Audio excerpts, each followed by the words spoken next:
हाँ तो साथियों, कैसे हैं आप सब। आशा करते हैं आप लोग मस्त होंगे और अपना पढ़ाई लिखाई है जो बिल्कुल बढ़िया से कर रहे होंगे, है ना। एग्ज़ाम तो बहुत नज़दीक आ गया है, तो बहुत खुश भी होंगे आप कि अरे एग्ज़ाम देना है। ठीक है, तो ठीक है, बढ़िया बात है। खुश तो कोई नहीं रहता है। देखिए, बात ऐसा है कि ये है क्लास 12th का ज्योग्राफी का मोस्ट इम्पॉर्टेंट क्वेश्चन। ठीक है, बहुत हो गया मजाक मजाक, अब करते हैं मुद्दे की बात। देखिए, पिछले वीडियो में हमने आपका 1 से लेकर के 30 तक किया था, ठीक है ना।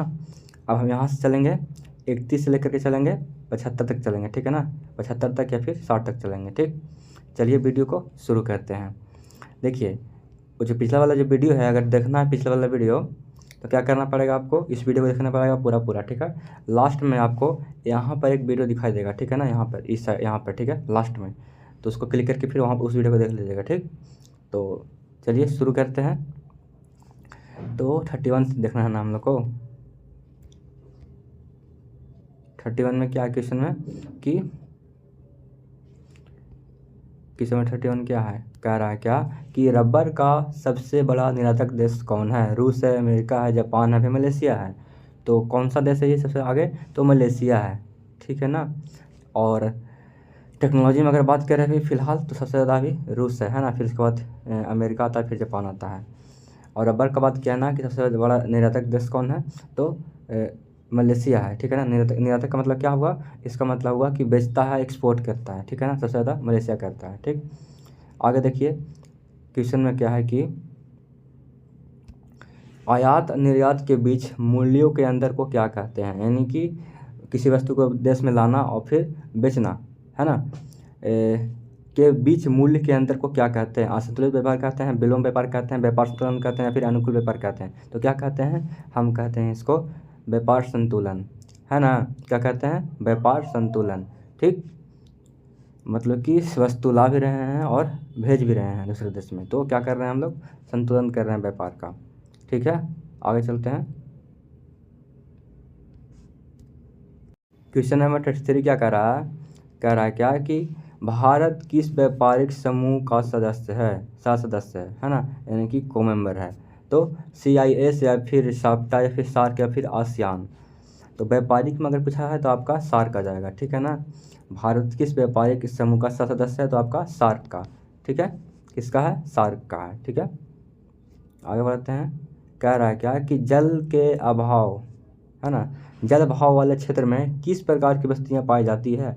ऐसा बस्ती मतलब कि जहाँ पर क्या है, जल का अभाव है ना। जल का अभाव है, वो जो क्षेत्र है वो कैसा कैसा कौन सा बस्ती में होता है आपका, पल्ली टाइप का या फिर प्रकीर्ण या फिर गुच्छित। तो आपका होता है ये प्रकीर्ण होता है। यहाँ पे ऑप्शन आपका 3 ही दिए हैं, तो ध्यान रखेंगे कि वो होता है आपका प्रकीर्ण टाइप का बस्ती, ठीक है। जहाँ पे जल का अभाव होता है उसे कहते हैं हम प्रकीर्ण बस्ती, ठीक है। चलिए आगे क्या है, कह रहा है क्या कि वर्ष 2011 में प्रारंभ में भारत में कितनी मिलियन सिटी थी। कितनी मिलियन सिटी, है ना। 1 मिलियन बराबर कितना होता है, 1 मिलियन बराबर होता है आपका, 1 मिलियन बराबर होता है आपका 10 लाख, ठीक है ना। तो फिर आखिर कितना मिलियन सिटी थी, तो 2011 के प्रारंभ में आपका था टोटल 53 मिलियन, ठीक है ना, यानी कि 53 मिलियन था, ठीक है। ध्यान रखेंगे, ठीक है। क्वेश्चन है पूछेगा, बहुत ही इंपॉर्टेंट, है ना। तो क्वेश्चन बहुत ही यूनिक है, ठीक है। अगर आपको आ रहा है आवाज़ कुत्ते का तो थोड़ा सा माफ़ करेगा, क्योंकि बगल में कुत्ता लोग है तो उन लोग का भी ड्यूटी है अपना भौंकना, तो भौंक रहा है। आगे क्या है कि भिलाई नगर किस वर्ग का है, बताइएगा, व्यापारिक, परिवहन या फिर औद्योगिक। आपका ऑप्शन नंबर 4 यहाँ पे है खनन, है ना। तो बताना है कि भिलाई है जो किस वर्ग का नगर है, बताइएगा। तो आपका यह है औद्योगिक, है ना, यानी कि इंडस्ट्रियलाइजेशन, ठीक है। ऑप्शन नंबर सी हो जाएगा, ठीक है। आगे चलते हैं।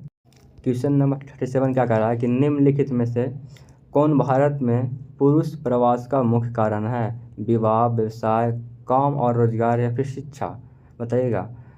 तो पुरुष को प्रवास करना मतलब कि दूसरे देश में जाना, ठीक है ना। तो किस लिए जाते हैं, तो काम और रोजगार के लिए जाते हैं। बहुत लोग सऊदी जाते हैं, अमेरिका जाते हैं, है ना, ओमान जाते हैं, यमन जाते हैं। तो किस लिए जाते हैं, तो आपका काम और रोजगार में, ठीक है ना, काम और रोजगार में जाते हैं, काम और रोजगार के लिए जाते हैं, ठीक है। वहाँ से यहाँ से तो मतलब कि बिहार के भी जो कुछ कुछ बच्चे हैं उनको ऑफ़र आया गूगल से कि आप यहाँ ये यहाँ काम करिए, तो अमेरिका चले गए हैं, है ना। उसी को बोलते हैं प्रवासी होना। निम्नलिखित राज्यों में से किस एक में जनसंख्या का घनत्व सर्वाधिक है? पश्चिम बंगाल, पंजाब, उत्तर प्रदेश या फिर केरल। तो ये देखेंगे अगर चारों में अभी, तो फिलहाल आपका ये हो जाएगा आपका पश्चिम बंगाल, है ना। जनसंख्या काफ़ी यहाँ पे है, ठीक है। चलिए आगे बढ़ते हैं। क्वेश्चन नंबर 39 क्या कह रहा है कि भारत में पहली बार जनगणना कब हुई थी? तो कब हुई थी? 1772 में, 1872 में, 1901 में, फिर 1921 में। तो हुआ था आपका पहली बार 1872 ईस्वी में। ये क्वेश्चन को ध्यान रखेंगे, बहुत ही VVI है, ये पूछ सकता है इस बार, ठीक है। चलिए, कह रहा है कि 2011 की जनगणना के अनुसार भारत के किस राज्य में नगरीय जनसंख्या सर्वाधिक था? बताइएगा। तमिलनाडु, गोवा, महाराष्ट्र या फिर केरल। तो 2011 के अनुसार गोवा में, ठीक है ना। बहुत ज़्यादा जनसंख्या था, ठीक है। ऑप्शन नंबर बी, ध्यान रखेंगे, ये भी क्वेश्चन इंपॉर्टेंट है। क्वेश्चन नंबर आपका 41 क्या कह रहा है कि किस महाद्वीप में भारत का पहला प्रवास हुआ था? बताइएगा। अफ्रीका, ऑस्ट्रेलिया, यूरोप या फिर अमेरिका। तो किस महाद्वीप में भारत का पहला प्रवास हुआ था? तो आपका अफ्रीका हो जाएगा, ठीक है ना। ये भी क्वेश्चन VVI कर लीजिएगा। आगे देखिए, इंपॉर्टेंट क्वेश्चन करवा दे रहे हैं। कह रहा है क्या कि भारत के निम्नलिखित राज्यों में से किस एक में 0 से 6 वर्ग के बच्चों को लिंगानुपात निम्नतम है, मतलब कि कम है? तो आपका किसका? तो आपका हरियाणा का है, ठीक है ना। ध्यान रखेंगे, क्वेश्चन में पूछ लेगा कि बताइए कि पूरा भारत में देखा जाए तो इनमें से किस राज्य में 0 से 6 आयु वर्ग के बच्चों में लिंगानुपात निम्नतम है, मतलब कि कम है? तो आपका हरियाणा में देखने को मिल जाएगा, ठीक है। बिहार में तो कहना ही नहीं है, गर्दा उड़ा देता है यहाँ। आगे क्या है कि निम्नलिखित में कौन राजधानी नगर है? कानपुर, दुर्ग, चंडीगढ़ या फिर बोधगया। तो आपका यहाँ पे ये जो है चंडीगढ़ है, क्या है आपका राजधानी नगर है। किसका है? तो हरियाणा का है ना। अब बोधगया तो हमारा अगल बगल है यार, तो बोधगया थोड़ी ना होगा, बोधगया सिटी है ये, ठीक है ना। आगे देखिए, कह रहा है क्या कि निम्न में से कौन एक उत्तर पूर्वी भारत का दक्षिणतम राज्य है? बताइएगा। तमिलनाडु, त्रिपुरा, मणिपुर या फिर असम। तो उत्तर पूर्व में कौन कौन दिखा देता है आपको? उत्तर पूर्व यानी कि उत्तर आपका उस साइड में हो गया, और उत्तर और इस साइड में पूर्व, तो आपका त्रिपुरा हो जाएगा, ठीक है। तो आपका यहाँ पे बी बिल्कुल सही हो जाएगा, उत्तर पूर्व में हो जाएगा, ठीक। आगे बढ़ते हैं। क्वेश्चन नंबर 45 क्या कह रहा है कि निम्नलिखित प्रदेश में कौन सुप्रलेखित प्राचीनतम नगरीय बस्ती है? मेसोपोटामिया, होंग घाटी यानी कि घाटी मतलब वैली, और नील घाटी या फिर नील वैली या फिर सिंधु घाटी, या फिर रहेगा कौन होगा आपका इंडस वैली सिविलाइजेशन, या फिर नील घाटी, होंग घाटी या फिर मेसोपोटामिया। तो आपका जो मतलब प्राचीनतम नगरीय बस्ती है वो आपका है कौन? तो सिंधु है, ठीक है। बहुत ही क्वेश्चन बढ़िया है और इम्पोर्टेंट है, ठीक है। पूछ लेगा कि बताइए कि यहाँ पर दे देगा 4 ऑप्शन की, बताइए कि इन प्रदेशों में सुप्रलेखित प्राचीनतम नगरीय बस्ती कौन है? तो सबसे ज़्यादा बताइएगा आप सिंधु घाटी, ठीक है, इंडस वैली, ठीक है। आगे क्या है कि भारत में गेहूं उत्पादन में अग्रणी राज्य कौन है? मध्य प्रदेश, पंजाब, हरियाणा फिर उत्तर प्रदेश। तो ये चारों में देखा जाए तो आपका यूपी है जो गेहूं में सबसे आगे आता है, ठीक है। आगे बढ़ते हैं। कह रहा है क्या कि निम्नलिखित में कौन भारत के नीली क्रांति से संबंधित है? नीली क्रांति, तो नीली क्रांति मतलब कि मत्स्य पालन यानी कि मछली वगैरह पकड़ना, है ना, उसका उत्पादन करना। आपका हो जाएगा यहाँ पे ऑप्शन नंबर डी, मत्स्य पालन, ठीक है।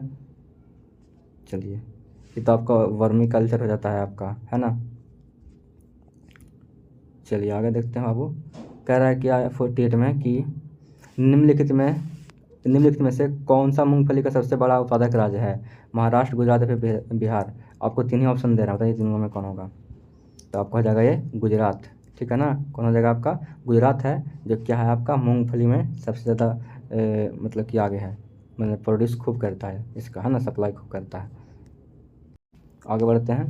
कह रहा है कि निम्नलिखित में से कौन सा क्षेत्र धान का कटोरा कहलाता है? बताइएगा। धान का कटोरा बताइएगा, कौन सा क्षेत्र, कौन सा एरिया? तो आपका हो जाएगा यहाँ पे कृष्ण गोदावरी डेल्टा क्षेत्र है जो क्या कहलाता है आपका धान की कटोरा, ठीक है ना। यही एरिया है, कौन एरिया है, तो कृष्ण गोदावरी, ठीक है। कृष्ण गोदावरी है जो क्या है धान का कटोरा का क्षेत्र कहलाता है, ठीक है। ठीक है, चलिए सारा ऑप्शन नहीं पढ़े, थोड़ा थोड़ा टाइम बचाना भी चाहिए, है ना। आगे देखिए, निम्नलिखित में कौन पश्चिमी भारत की नदी बेसिन है, बताइएगा। माही बेसिन, कोसी बेसिन, या फिर गंगा बेसिन, या फिर सोन बेसिन। तो आपका यह है माही बेसिन, ठीक है। क्वेश्चन इंपॉर्टेंट है, ध्यान रखेंगे। कह रहा है क्या कि निम्नलिखित में से जल किस प्रकार का संसाधन है, बताइएगा। भाई इसको हम रिसाइकिल तो कर सकते हैं, अजैव है, अजैव संसाधन है, फिर अनवीकरणीय है, फिर जैव है, फिर चक्रीय है। अगर हम जल को क्या कर रहे हैं यहाँ पे हम बर्बाद कर रहे हैं, तो मतलब गंदा हो गया, मान लीजिए कि ये जल है, इसको हम क्या कर दिए बर्बाद कर दिए। इसको तो फिर से हम फिल्टर तो कर नहीं सकते हैं ना, फिर इसको पी सकते हैं, फिर गंदा हुआ तो फिर इसको फिल्टर कर सकते हैं, यानी कि चक्रीय संसाधन यानी कि रिसाइकलिंग रिसोर्सेस है, ठीक है। ऑप्शन नंबर डी हो जाएगा, ठीक। चलिए, ऐसा ना कि मार दीजिएगा अनवीकरणीय कि इसको हम दोबारा यूज नहीं कर सकते हैं, कर सकते हैं। जैसे कि अब जो एस्ट्रोनॉट देखते जाते हैं स्पेस में, वो क्या करते हैं वहाँ पे उतना पानी थोड़ी रहता है, वो अपना जो यूरिन होता है, पेशाब होता है, उसको फिल्टर करके उसको पी जाते हैं। वहाँ पर उसका सिस्टम रहता है फिल्टर करने के लिए। इंदिरा गांधी नहर क्षेत्र है, बताइएगा। तो नहर का क्षेत्र पूछा गया है, तो कहाँ है, तो आपका है राजस्थान, है ना। कहाँ है आपका राजस्थान है, ठीक है ना। इसी क्षेत्र में आपका इंदिरा गांधी नहर पड़ता है, ठीक है। ध्यान रखेंगे, इंदिरा गांधी नहर कौन क्षेत्र में, राजस्थान। क्वेश्चन नंबर 53 क्या कह रहा है कि निम्नलिखित नदियों में कौन पूर्व की ओर प्रवाहित नहीं होती, वैतरणी, स्वर्णरेखा, तापी, फिर कृष्णा। तो पूर्व की ओर कौन है जो नहीं होती है प्रवाहित, तो आपको होती है कृष्णा है जो कि प्रवाहित नहीं होती है। बाकी आपका ये सब जो तीनों दिखा जा रहा है आपका वो पूर्व की ओर प्रवाहित होती है, ठीक है। अंकलेश्वर क्षेत्र है, कहाँ है बताइएगा। अंकलेश्वर कहाँ है, असम में, गुजरात में, राजस्थान में, बिहार में। तो कहाँ ये अंकलेश्वर, अंकल जी कहाँ हैं, तो ये है गुजरात में। ऐसे ट्रिक याद रखिएगा कि अंकल जी हैं गुजरात में, तो अंकलेश्वर क्षेत्र कहाँ है आपका, गुजरात में, ठीक है। चलिए आगे बढ़ते हैं। निम्नलिखित में कौन सा एक लॉ अयस्क नहीं है, बताइएगा। तो भैया एंथ्रासाइट किसका होता है, पता होना चाहिए ना आपका। ये आपका किसका होता है, ये होता है कोयला का होता है ये। बाकी हेमाटाइट, लिमोनाइट, मैग्नेटाइट क्या है आपका क्या है, कोयला का अयस्क है। एक और होता है आपका, क्या होता है, सिडेराइट, बताया था ना पिछला वीडियो में, सिडेराइट, ठीक है। ध्यान रखेंगे। इसका और होता है बिटुमिनस होता है, पीट होता है इसका कोयला का। और ये आपको दिया हुआ है किस चीज़ का है, तो कोयला का है, ठीक है। बाकी ये तीनों लोहा का है। आगे बढ़ते हैं। कह रहा है कि निम्नलिखित में कौन सा खनिज भूरा भूरा हीरा के नाम से जाना जाता है, मैग्नीज, आभरक, लौह अयस्क, या फिर लिग्नाइट। तो भूरा हीरा बोलेगा तो आपको ध्यान रखना है कि लिग्नाइट को बोलते हैं, किसको बोलते हैं, लिग्नाइट को बोलते हैं, ठीक है। किसको बोलते हैं, लिग्नाइट को बोलते हैं, ठीक है। आगे बढ़ते हैं। कह रहा है क्या कह रहा है इधर क्वेश्चन में कि भारत में कोयला निक्षेप का लगभग 80% भाग किस प्रकार का है, बताइएगा। 80% जो भाग है किस प्रकार का है, तो है आपका बिटुमिनस, ठीक है ना। मीन्स लिख दिया यहाँ पे, आपको लिखा जाए यहाँ पर बिटुमिनस, ठीक है। तो क्या जाएगा आपका बिटुमिनस हो जाएगा करेक्ट, ठीक है। ध्यान रखेंगे। निम्नलिखित कोयला खदानों में से कौन झारखंड में नहीं है, यानी कहने का मतलब कि सिर्फ एक है जो आपका ये नहीं है, ठीक है ना। जो आपका जो झारखंड में सिर्फ इसमें एक नहीं है, बाकी 3 है। तो कौन सा बताइएगा, तो हो जाएगा आपका वो सिंगरौली, ठीक है ना। ये आपका झारखंड में नहीं है, ठीक है। बाकी आपका ध्यान रखेंगे कि बोकारो, गिरिडीह और झरिया है जो आपका कहाँ है, झारखंड में है, ठीक है। कह रहा है कि बैलाडीला किस लिए प्रसिद्ध है, फेमस है किस लिए बैलाडीला, तो ये आपका है किसके लिए, तो ये आपका है लौह अयस्क के लिए। किस लिए आपका, लौह अयस्क के लिए प्रसिद्ध है, ठीक है। चलिए आगे बढ़ते हैं। आगे क्या है, कह रहा है क्या कि हजीरा विजयपुर जगदीशपुर गैस पाइपलाइन किस राज्य से होकर नहीं गुजरती है, तो बताइएगा। महाराष्ट्र, मध्य प्रदेश, या फिर गुजरात, या फिर उत्तर प्रदेश। तो ये तीनों से तो होकर गुजरती है, लेकिन महाराष्ट्र से होकर नहीं गुजरती है, ठीक है। हजीरा विजयपुर जगदीशपुर पाइपलाइन जो है आपका महाराष्ट्र होकर नहीं गुजरती है, ध्यान देंगे, ठीक है। बाकी आपका मध्य प्रदेश से गुजरता है, उत्तर प्रदेश से आपका गुजरता है। ठीक है, आगे बढ़ते हैं। आइए इसमें कर लेते हैं लगभग 70 क्वेश्चन कर लेते हैं, फिर आपको 30 और करने के लिए रहेगा फिर, है ना। क्वेश्चन नंबर 61 क्या कह रहा है कि धारावी मलिन बस्ती स्थित है, बताइएगा। कोलकाता में, दिल्ली में, मुंबई में, फिर इनमें से कोई नहीं। धारावी मलिन बस्ती है जो आपका दिल्ली में है। कौन सा बस्ती? धारावी मलिन, धारावी मलिन ध्यान रखेंगे। कौन सा बस्ती है? धारावी मलिन है, जो आपका कहाँ है? तो दिल्ली में है। ठीक है ना, बस्ती का नाम देके पूछ देगा तो बताइएगा कि वो कहाँ है? दिल्ली में है। मतलब कि दिल्ली में जो रहेगा ये चाहिएगा, यानी कि अपना घर वाला बता दीजिएगा वहाँ पे, दिक्कत है फिर। बिस्कुट उद्योग किस प्रकार के उद्योग से संबंधित है? कुटीर, उपभोक्ता या फिर बृहत या फिर प्राथमिक? तो इसको हम डायरेक्ट क्या कर रहे हैं? उपभोग कर रहे हैं, है ना, कंज्यूम कर रहे हैं, तो आपका हो जाएगा आपका उपभोक्ता हो जाएगा। ठीक है, ऑप्शन नंबर बी बिल्कुल करेक्ट हो जाएगा। ठीक है, कह रहा है कि मणिपाल सॉफ्टवेयर तकनीकी पार्क कहाँ पे है, बताइएगा। कहाँ पे है? सिक्किम में है, कर्नाटक में है, या फिर आंध्र प्रदेश में है, या फिर तमिलनाडु में है? कहाँ है? तो है आपका कर्नाटक में है, मणिपाल सॉफ्टवेयर तकनीकी। ठीक है ना। कह रहा है कि किस पंचवर्षीय योजना की अवधि 2007 से 12 है, बताइएगा। तो याद रखेंगे कि 11वीं पंचवर्षीय का जो काल है वो आपका है 2007 से 11। ठीक है, चलिए आगे बढ़ते हैं। कोलकाता पतन स्थित है, बताइएगा। कोलकाता पतन कर्नाटक में, उड़ीसा में, या फिर केरल में, पश्चिम बंगाल में? कोलकाता है तो पश्चिम बंगाल में ही होगा, है ना। कोलकाता वाला पूछा तो कहाँ हो जाएगा आपका? पश्चिम बंगाल में। ऑप्शन नंबर यहाँ पे डी बिल्कुल सही हो जाएगा। और कोलकाता का राजधानी कहाँ है? तो पश्चिम बंगाल है। ठीक है, आगे क्या है? कह रहा है क्या कि निम्नलिखित में वह कौन सा एक सबसे सस्ता परिवहन साधन है जो भारी सामान और लंबी दूरी के लिए उपयुक्त है? तो एरोप्लेन से तो बहुत पैसा लग जाता है आपको, कि जितना आपका वजन रहेगा उतना ज़्यादा पैसा रहेगा। तो जल परिवहन सस्ता पड़ता है ना, यानी कि जल परिवहन है जो सबसे सस्ता साधन है। ठीक है, रेल और सड़क और वायु परिवहन के मुकाबले में। ठीक है, क्वेश्चन नंबर 67 क्या कह रहा है कि भारतीय रेल प्रणाली को कितने मंडलों में विभाजित किया गया है, बताइएगा। 9, 12, 18 या फिर 4? तो टोटल आपका 18 भागों में विभाजित किया गया है। ठीक है ना, कितना? 18। ठीक है, भारत में वायु परिवहन सेवा शुरुआत हुई कब? वायु परिवहन मतलब कि एरोप्लेन से सामान को लाना ले जाना, है ना, वो आपका 1911 में शुरू हुआ था। ठीक है, चलिए यहाँ पे 2 क्वेश्चन और है। कह रहा है कि तुतीकोरन पतन कहाँ स्थित है, बताइएगा। केरल में है, तमिलनाडु, केरल में है, कर्नाटक में, फिर तमिलनाडु में? बताइएगा। केरल, कर्नाटक, तमिलनाडु, फिर आंध्र प्रदेश। तो कहाँ है आपका? तमिलनाडु में है। कहाँ है? तमिलनाडु में है। ठीक है, कची तुतीकोरिन। अब चलिए 70 का आंसर आपको लिखना है प्यार से कमेंट बॉक्स में टाइपिंग करके।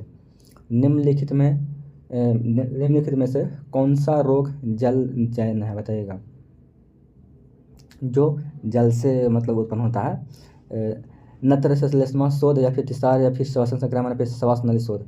तो वो क्या है बताइएगा कमेंट बॉक्स में। ऐसे तो आपको सीधे दिखाई दे रहा है आपको, अतिसार आपको लिखना है कमेंट बॉक्स में।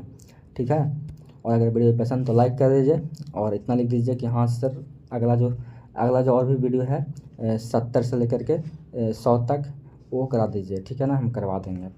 तो ठीक है, अपना स्वास्थ्य का ख्याल रखिए और पढ़ते लिखते रहिए। मिलते हैं अगले वीडियो में।